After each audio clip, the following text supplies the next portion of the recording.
The Danube River on a frosty winter's day. Although once the wild borders of tribal communities, the river now connects magnificent cities that have been built on its banks over the centuries. We visit these cities at Christmas time, when the cold and dusky winter is brightened by colorful and festive traditions and celebrations.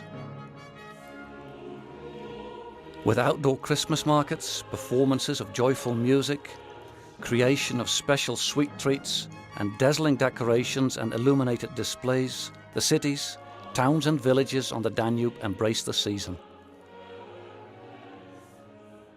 The Danube originates as a trickle in the Black Forest of Germany, but gains momentum on its journey across much of Europe.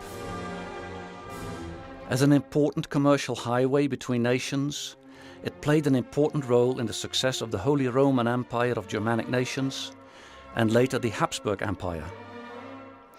The affluence of these societies fostered the creative genius of musicians, artists, writers and architects, and the culturally rich cities that have worked to preserve their heritages. Our winter journey along the Danube begins in Passau, Germany.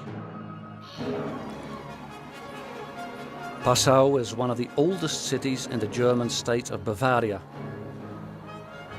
It was settled by the Celts and then conquered by the Romans.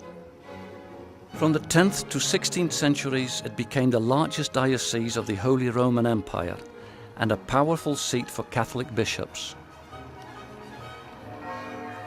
Here the bells ring from the 16th century Maria Hilf Baroque monastery church.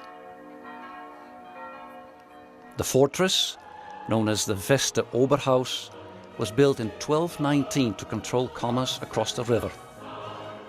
During the Renaissance, Passau gained fame for the craftsmanship of its swordsmiths.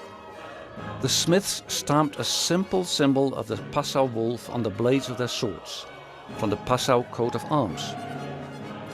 The warriors who wore these swords came to believe that the presence of the Passau wolf on the blade protected them from harm.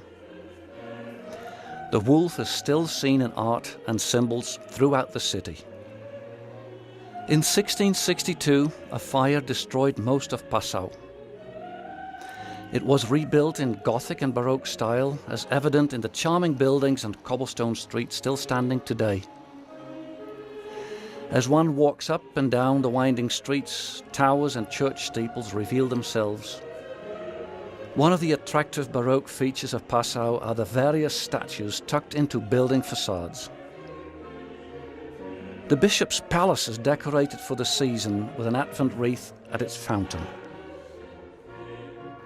The town hall of Passau was not built until the 1800s, but the knights painted in fresco and the outer walls are an example of historicism, where architectural features and art are used to make a building look older than it really is. St. Stephen's Cathedral is the pride of the city and sits on the highest part of the old town.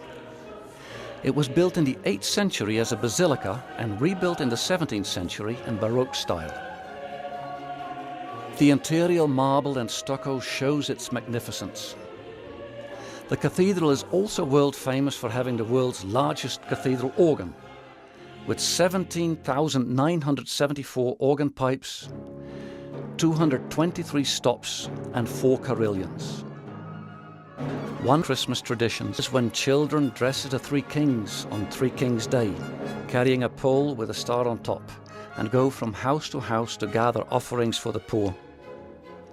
They mark their visit using chalk and the initials CMB, which are the initials for the Latin phrase for Christ bless this home, but are also the initials for the Three Kings, Caspar, Melchior and Balthasar.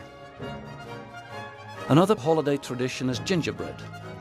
We visit with father and son Simon, who own the bakery below St. Paul's Church, where gingerbread has been made in the family for generations. This business was founded over 100 years ago by my grandfather. Then my father took over, then I took over, and the owner right now is my son. And the next generation is already here too, that big.